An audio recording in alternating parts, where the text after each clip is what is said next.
para sahabat Karmelit Hub, dimanapun Anda berada, apa kabar semuanya? Saya berharap Anda sehat-sehat saja. Kali ini, para sahabat, saya akan mengajak sahabat sekalian untuk mengenal seorang Beato kelahiran Polandia. Namanya Beato Alfonsus Maria Mazurek. Beato Alfonsus Maria Mazurek ini memiliki nama asli Alfons Mazurek. Dia lahir di Polandia pada tanggal 1 Maret 1891. Pada masa mudanya, ia pernah menempuh pendidikan di seminari menengah milik Ordo Karmel Tak Berkasut OCD di Wodowice. Setelah tamat dari pendidikan seminari menengah pada tahun 1908, ia kemudian bergabung dengan novisiat Ordo Karmel Teresiana OCD di Serna, Polandia. Nah, pada tahun 1912 ia mengikrarkan kaul pertamanya dengan menggunakan nama Alfonsus Maria Mazurek seperti yang kita kenal sekarang. Banyak hal yang bisa dikenang dari Beato ini. Di Biara Karmel OCD di Serna, Alfonsus Maria Mazurek dikenal sebagai pribadi yang tekun, multitalenta. Ia terus belajar mengolah intelektual maupun pertumbuhan spiritualitasnya. Kemampuannya dalam berorganisasi membuatnya unggul, dan akhirnya ia dipilih menjadi seorang prior atau pemimpin komunitas di Biara di Serna, Polandia pada tahun 1930. Ia dikenal sebagai seorang pribadi yang sangat bertanggung jawab dengan tugas-tugas yang diberikan kepadanya. Salah satu yang terkenang adalah kelompok paduan suara yang berada di bawah bimbingannya mengalami perkembangan yang begitu pesat dan sukses pada saat itu. Namun sayangnya, para sahabatku, pada saat itu, satu tantangan besar yang harus ia hadapi dan tak bisa dipungkiri, yaitu ia harus menghadapi rezim otoriter, yakni Nazi. Pada tahun 1944, Nazi mengambil alih biara-biara yang pernah dibangunnya dan berbagai penyiksaan diterima oleh Alfonsus Maria Mazurek, dan akhirnya menghembuskan nafas terakhirnya pada tanggal 18 Agustus 1944 ditembak oleh Gestapo atau polisi rahasia Nazi.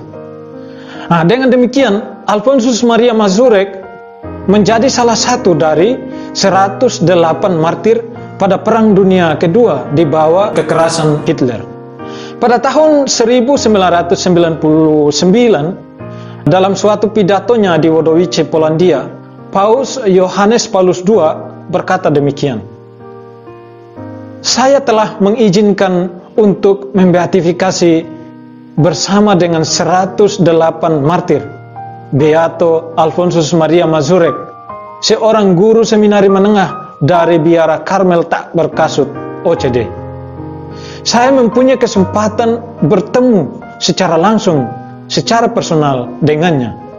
Nah, dia adalah saksi Kristus pada tahun 1944 sebagai prior di Biara Serna, Krakow, Polandia, mengakui kesetiaan imannya pada Allah dengan kematiannya sebagai seorang martir. Saya bersujud dalam suatu penghormatan di depan relikwinya yang disemayamkan di gereja Santo Yosef, dan saya bersyukur kepada Allah atas hidup yang diberikan, kemartiran dan kesucian dari seorang biarawan yang besar ini."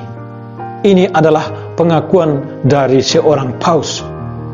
Nah, saudara-saudara, kemartiran Beato Alfonsus Maria Mazurek adalah juga korban dari keganasan Hitler.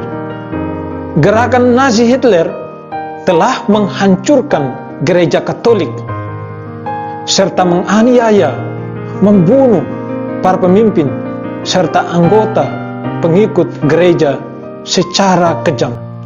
Karena kasih Allah yang begitu besar kepada manusia, Ia mengutus putranya datang ke dunia untuk menyelamatkan dunia yang begitu kejam.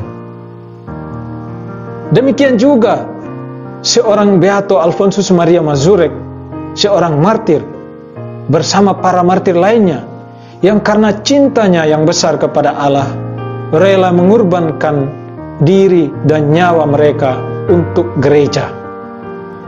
Terlebih khusus untuk mempertahankan iman mereka akan Kristus. Alfonsus Maria Mazurek bersama para martir lainnya dalam Perang Dunia II telah berusaha menghadirkan kasih Allah sekalipun mereka mengalami kesulitan-kesulitan, dianiaya, disiksa, bahkan berujung pada kematian karena iman itu. Nah, saudara-saudaraku yang terkasih, para sahabat Karmel di mana saja pun Anda berada,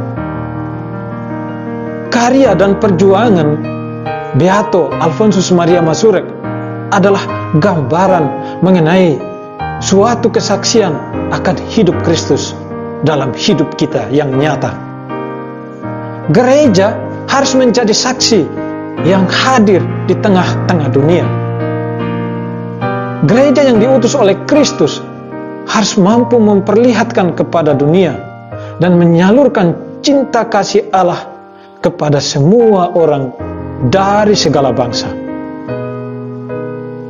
Allah yang menghadirkan semua manusia karena kasih-Nya, dan kepada manusia dititipkan tugas untuk melanjutkan kasih Allah dengan kehadirannya di tengah-tengah dunia.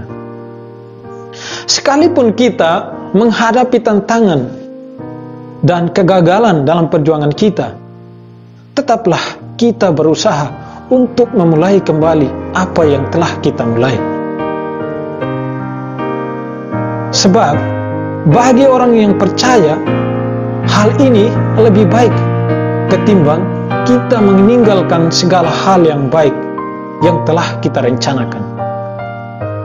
Inilah tindakan konkret sebagai bagian dari kemartiran kita, yakni pantang menyerah demi menggapai tujuan iman kita, yaitu Kristus yang kita percaya.